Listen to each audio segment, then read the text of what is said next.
Hello there everyone, it's Aidan here from Push Square with Sammy Barker's preview of LEGO Batman Legacy of the Dark Knight. There's a lot of buzz around this one, so let's see if it's worth that hype in our hands-on preview.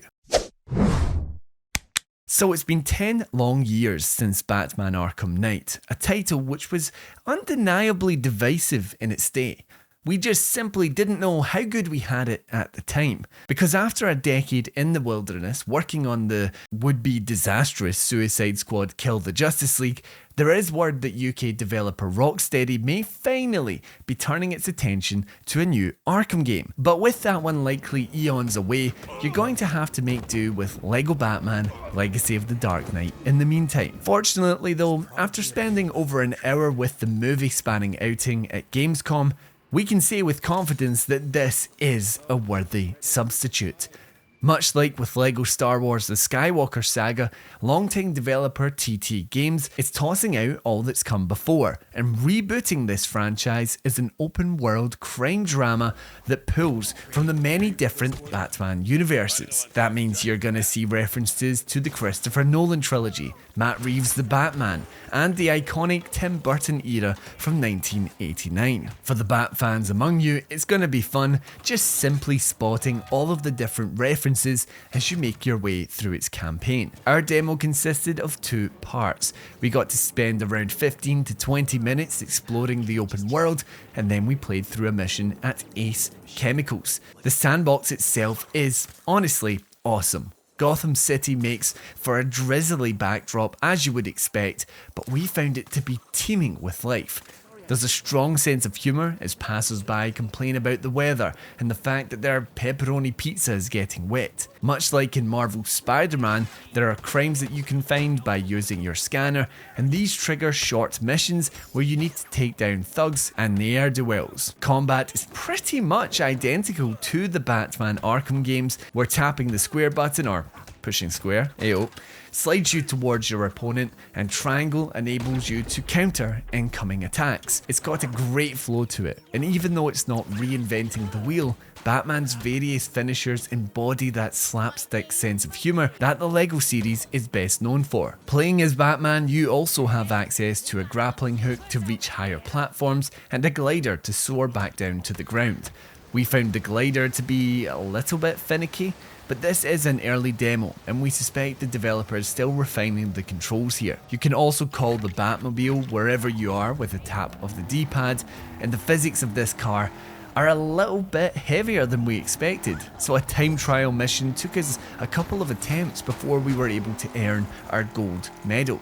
It's not bad, it just requires an adjustment, especially if you're expecting a more arcade-like feel, which we were. After noodling around in the open world, we headed to Ace Chemicals to complete the main mission available as part of this demo. What's interesting is that the opening sequence took place out in the open world, so we had freedom to approach as we wanted. Effectively, we were in the area to bust up a drug ring, although this being a family-friendly take on the franchise, said narcotics were presented as teddy bears.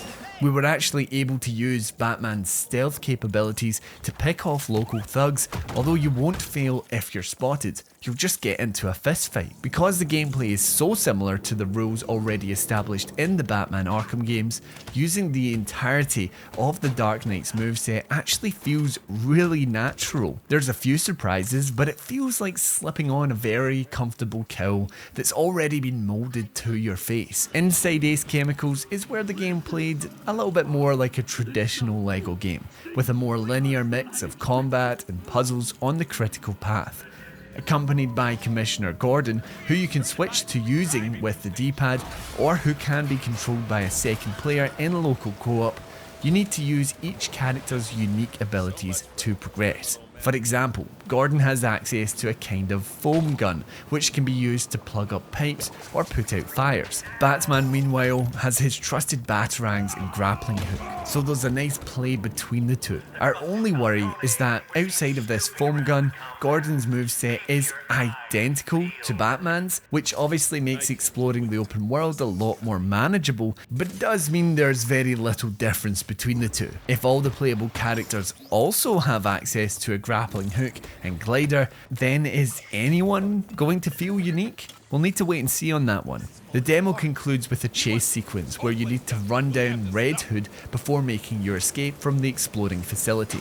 It's all very dramatic, but it maintains that LEGO sense of humour throughout, making it light-hearted despite the high-stakes drama on display. And that was more than enough to make us highly excited for this full game. Playing on PC with a DualSense, the demo felt supremely polished. It looked the part and felt fantastic, some glider wonkiness aside. We always liked the LEGO games, but we think TT Games has really leveled up with this, and of course 2022's excellent The Skywalker Saga. If you're a fan of LEGO or Batman, then this goofy romp through Gotham should be right up your alley. Sorry Bruce, we probably shouldn't mention alleys, eh? Anyway, thank you so much for checking out our preview. Will you be donning the cowl when LEGO Batman returns, or does this brick-built Arkham game leave you cold like the Gotham weather? Suit up in the comments below, and while you're there, remember to like the video and subscribe to the channel for more PlayStation video content just like this. Anyway, until next time, I've been Aaron, and this has been Push Square.